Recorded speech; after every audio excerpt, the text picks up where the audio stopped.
सगळे अज्ञात हैं। देखो दीपांकर मोबाइल हटा। 1926 में कृषि उत्पादों में कभी कमी होने लगा। किस उत्पादन में? कृषि उत्पादन में। चलिए, और 30 तक आते आते सारा कृषि का सिस्टम धाराशाही मतलब धराम से गिर गया। उसी बीच जॉन साइमन ब्रिटेन के कहाँ के थे, सोचे कि वैधानिक आयोग बनाया जाए, संवैधानिक व्यवस्था किया जाए, है ना। और उसके लिए इन्होंने गोलमेज सम्मेलन बुलाया। 3 गोलमेज सम्मेलन, तीनों में कौन? थर्ड में गांधी जी, कौन जहाज से? राजपुताना जहाज से। और उसके बाद इधर मामला फंस गया 1928 में साइमन कमीशन। कौन आने वाला था? कुछ लोगों ने नारा दिया गो बैक। उसके नेता कौन थे?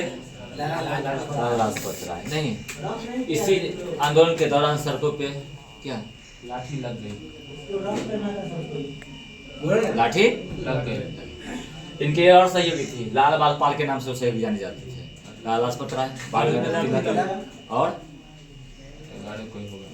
लाल बाल पाल, विपिन चंद्र पाल। याद रहेगा, सवाल है एग्जाम में। लाल बाल पाल के नाम से कौन जाना जाता है? लाला लाजपत राय, लाल बाल पाल विपिन चंद्र लाजपत राय। और इन्हीं के सहयोग से महाराष्ट्र में गणेश उत्सव मनाया जाता है। जो कि सब बात नहीं लिखी, हर बात दिमाग में हर वक्त नहीं रहता क्या। तो महाराष्ट्र में गणेश की पूजा, जैसे कि हम लोग बिहारी लोग छठ की पूजा करते हैं बड़ा धूमधाम से, उसी तरह महाराष्ट्र में किसकी पूजा होती है? गणेश पूजा। और इन्हीं का योगदान है। सर पे लाठी लगी और उन्होंने एक सेंटेंस बोला कि मेरे सर पे लगी लाठी का एक एक प्रहार अंग्रेजों के लिए क्या साबित होगी? कील साबित होगी। यह किसका है सेंटेंस? लाला लाजपत राय। चलिए, साइमन कमीशन को शांत करने के लिए यहाँ जनता उग्र हो गई थी। कौन उग्र हो गया था? लॉर्ड इरविन को नियुक्त किया गया 1929 ईस्वी में, तो मिसाइल स्टेट बनाया गया। उसके बाद एक मध्यम मार्गी मार्ग अपनाया गया, डोमिनियन मार्ग, है ना।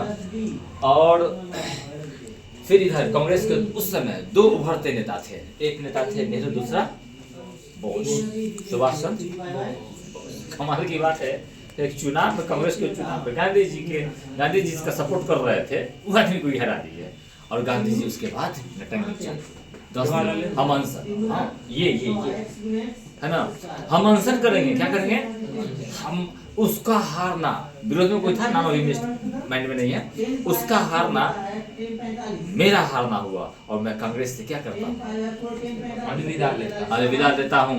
और उन्होंने कहा कि मैं बालू की एक मुट्ठी रेत से, है ना, कांग्रेस को खत्म कर सकता हूँ, है ना। तो पूछेगा कि बालू की एक मुट्ठी रेत से कांग्रेस को खत्म करने की धमकी किसने दिया था? महात्मा गांधी जी। किसने? है ना। और ये आदमी जीत गया। और वो आदमी फिर क्या करने लगा? जब उसका आदमी हार गया, किसका? गांधी जी का। वो भी कांग्रेस से जुड़े थे। जब उसका हार गया वो, है ना, हारने का कारण क्या था? देखो यहाँ लिखा हुआ है, उस समय नेहरू और बोस क्या थे? तेज और आक्रामक नेता थे। कैसे नेता थे? तेज और आक्रामक नेता थे। अब ये आदमी सोचा कि देखिए, अब तुम्हारे घर का बुजुर्ग नहीं खाएगा, मम्मी नहीं खाएगा, पापा नहीं, दादा नहीं खाएंगे, तू पार्टी मनाएगा, ऐसा थोड़ी संभव है। खैर, अब इस आदमी जीता हुआ पद को वापस कर दिया, कहा ऐसे पद की जरूरत मुझे नहीं है। उसके बाद कहता है कि 1929 में पूर्ण स्वराज का नारा दिया गया। किसके द्वारा? नेहरू दिया। पूर्ण स्वराज की जब बात आई तो 26 जनवरी 1930 को स्वतंत्र दिवस मनाया गया, है ना। पहले से आपको 47 में 17 साल लग गया आजाद करने। ढेला का जमाना था यार, है कि नहीं है? वहाँ बंदूक तलवारें चलती थी, है ना। रावी नदी के किनारे, कहाँ इधर, जो कि अभी बताया, क्योंकि बोट छोटा है ना, तो रावी नदी के किनारे। तो वीडियो में सब चीज़ देख लोगे इम्पोर्टेंट से, क्योंकि 5-6 एक्स्ट्रा सवाल अभी बताए हैं, है ना। समझाते वक्त याद आता, हर वक्त याद नहीं रहता है। चलिए, और लिखते वक्त भी याद है कि उधर कोई मोबाइल चला रहा है, कोई अपना ओढ़ना ओढ़े हुआ है, कोई अंडा बेच रहा है। चलिए, 1930 में स्वतंत्र दिवस, ठीक है, याद रहेगा। चलिए।